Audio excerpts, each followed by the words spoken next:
अतिशय आनंदाची गोष्ट आहे की विधान परिषदेमध्ये भारतीय जनता पार्टीच्या वतीनं 5 नावं जाहीर झाली आहेत। विशेषतः आमच्या सगळ्यांचा आग्रह होता की पंकजाताईंना विधान परिषदेमध्ये उमेदवारी दिली जावी।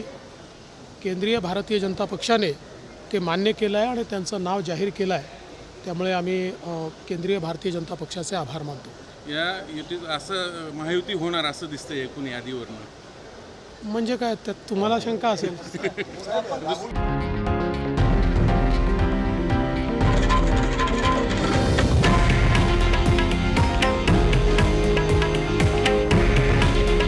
हे आहे देशातील नंबर 1 न्यूज नेटवर्क आणि आपण पाहत आहात TV9 मराठी। काळजी तुमची, हित महाराष्ट्राचं।